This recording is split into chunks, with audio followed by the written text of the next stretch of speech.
Hello, my name's Ben Sayer. In this screencast, I'm going to show you the changes to the Add Person dialog in the RootsMagic 4 preview version. I've got this family tab selected here and myself in there, and in order to add a person, I'm just going to add a child. I'll add my daughter, so I'm going to click Change and Add a Person. Let me just populate this really quickly. So you'll notice that most of this is most of these fields are just the same as they were in the current RootsMagic 3. Type in the birthday, 2008, and that's Ann Arbor. Okay, so I've got her information populated, and there are three major changes that I want to show you within this Add Person dialog box. The first one's down here on the left, right here, where it says Customize this form.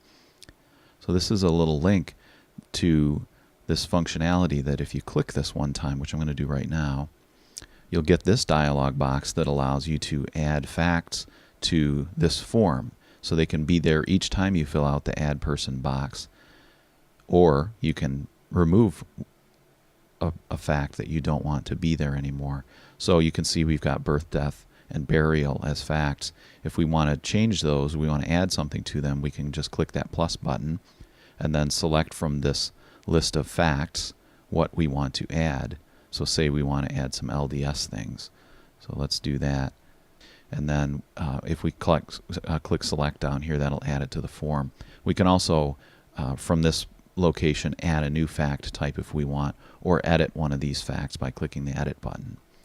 So let me select that. I'm going to add the LDS baptism here, and say that we wanted these in a different order. I can then select that and move it up here. Say I want it after birth but before death. So I'm going to click OK, and now you can see that between birth and death we now have the LDS baptism fact right in there. So all the fields that are appropriate to that are added. Okay, I want to go and take that out because I don't want that customization to be in here. But you can see that's how you would add a new fact to this. Let's go put the birth date back in here. Pay no attention to the fact that it removed that. That's just a little anomaly in this preview version. That's why this version is out there. It's out there for those of us who are previewing it to find those anomalies and report them to RootsMagic so they can get them corrected before they make this thing live to everyone and allow you to purchase it or upgrade. So it's to be expected at this point that that would be in there. It's not a big deal. So the other two things I want to point out on here are these two buttons, one after the birth date and the other after the place. So this is the date tools, and the date tools exist in RootsMagic 3. There's just an additional tab for an actual calendar within this version. So I just click that date tools button, and here's that calculator that I was talking about. This functionality is all the same as it was in RootsMagic 3, but we've got this new tab in here for calendar. So you can see this shows you January of 2008, what it looked like, because I already had that date typed in.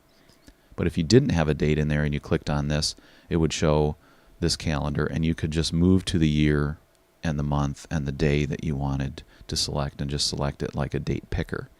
What's nice about this little feature is when you type in a date like that and pull it up, you can just quickly see at a glance what day of the week it was.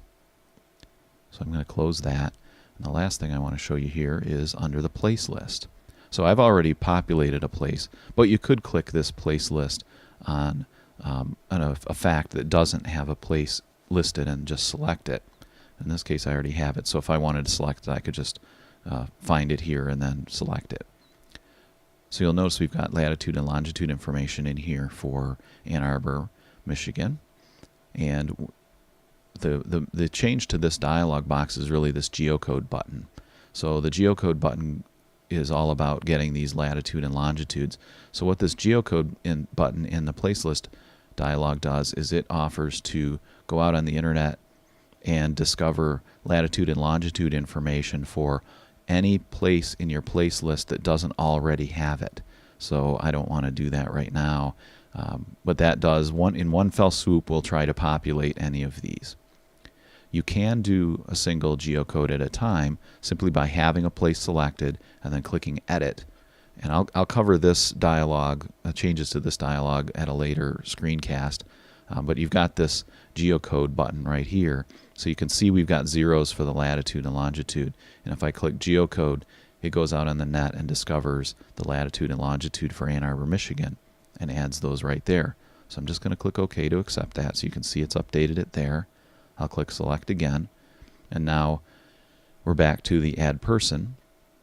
I'm just going to click OK to accept those, and we'll go through the same process that we have in RootsMagic 3, where it shows the information for that person.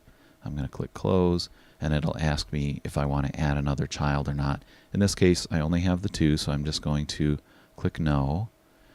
And then it gives me the opportunity to rearrange children, just like in RootsMagic 3. You've got the ability to move them up or down, and then sort by birth date is there as well. So when you click Sort by birth date, of course, it puts them in ascending order of birth. And I'm just going to click OK to accept that. And you can see now it's added Paige to my list of children.